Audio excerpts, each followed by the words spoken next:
A fellow candle maker asked me the other day, what should I do if my customers complain about hot throw and that they don't get the same results that I do when I test?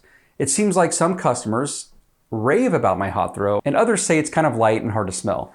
What am I doing wrong? Honestly, probably nothing, but this is a common concern and one that most of us have had to deal with in the past. And in this video, I'm going to break down a few factors, 5 to be exact, to consider why these discrepancies in feedback happen, why some people think our candles smell strong and others think they are weak. And as usual, I will offer a few suggestions that may help you going forward. Hi everyone, my name is Wade Thomas. I'm the owner of Black Tie Barn Candle Company and the Black Tie Barn Workshop. This channel is dedicated and meant to help educate and entertain sometimes when it comes to making and selling candles and other related products.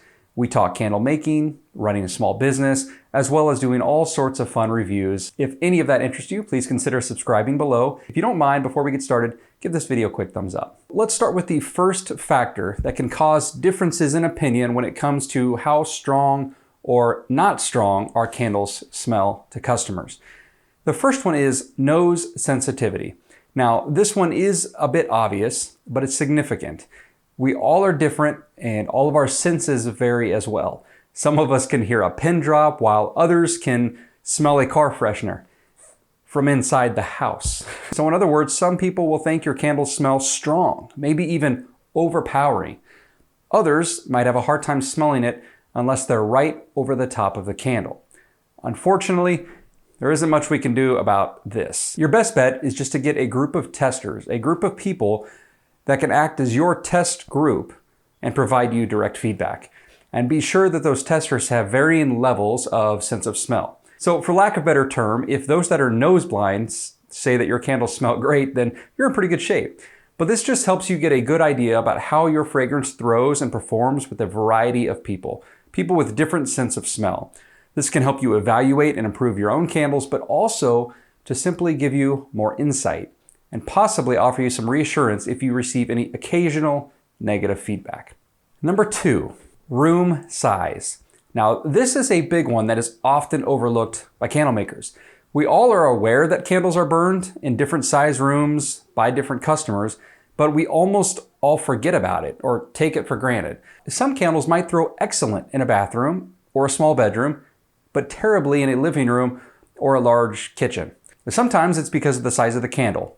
A larger diameter equals a larger melt pool, which generally equals better hot throw.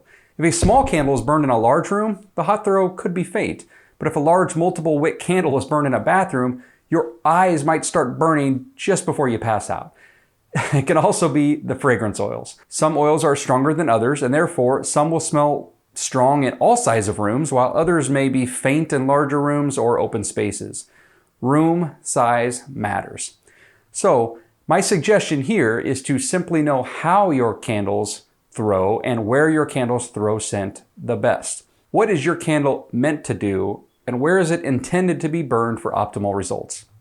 And with that information, I would consider adding that to your product description, maybe on your website, for example. A few big brands do this as well.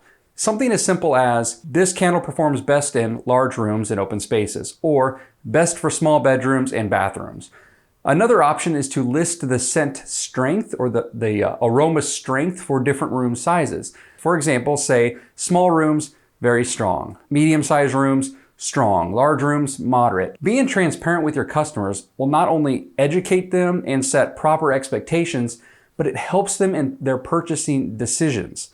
And better decisions from your customers leads to less complaints and less negative feedback. Just try to be accurate on your descriptions. You don't want to overhype, you don't want to oversell, because that is a recipe for even worse feedback. Under-promise and over-deliver. Number 3, cure time. Now this one's a little more well-known, and it applies to some waxes more so than others. Most soy waxes and soy blends need that extra cure time to really bake in that fragrance oil and let it fully bond with the molecules of the wax. This extra time will help really most waxes, but it isn't near as important in waxes like paraffin as it is in soy or coconut waxes, as well as any blends that also include soy or coconut. Those two tend to benefit the most from long cure times and longer shelf times. So you may have customers who received their candle after it has sat and cured for a week or two or more and were very satisfied. But you might have another customer that maybe received a fresh candle that you made just a day ago, a day after it was poured, hasn't reached that full hot throw strength yet.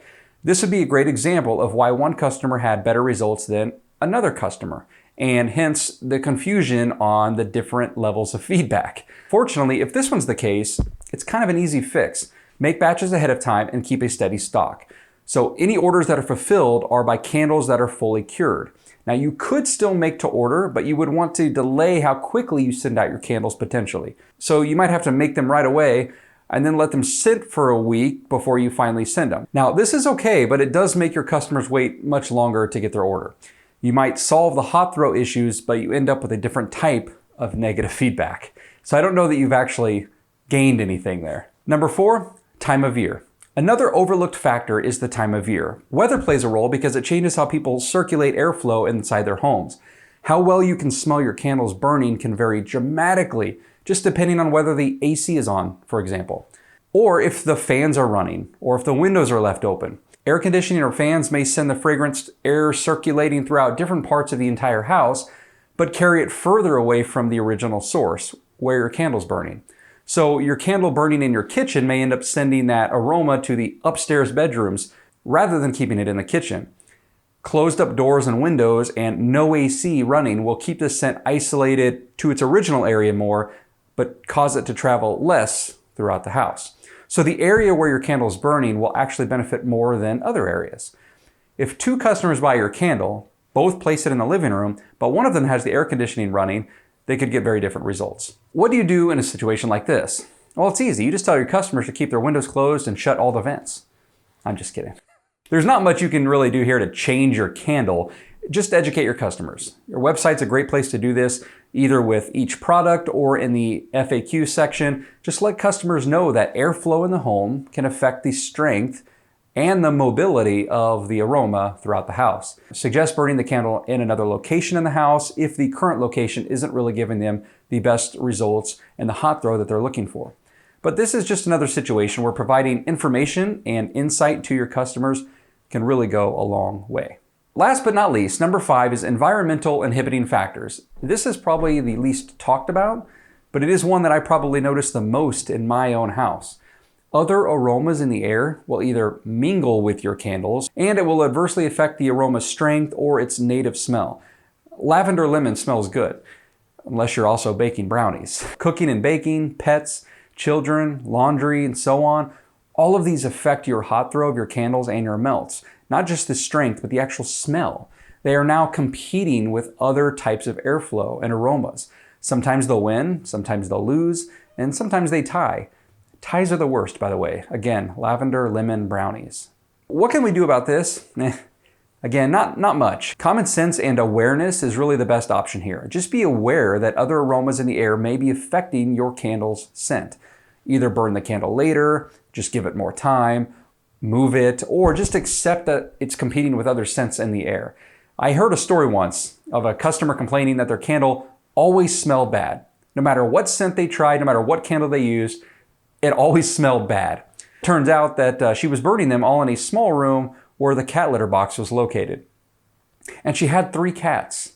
Yeah, good luck with that. I mean, yes, candles do have some odor eliminating characteristics, but that's for like stale carpets or minor odors or smoke in the walls, etc. I've never used or seen or heard of a candle that would make the entire smell of a cat litter box used by 3 cats completely disappear. I just don't see it happening. Well, between these 5 factors, chances are you can help both yourself and your customer find the reason that their candle or melt might not be throwing the fragrance as well as they expected. Some of it is preventative. Others could help you in troubleshooting the reason with your customers.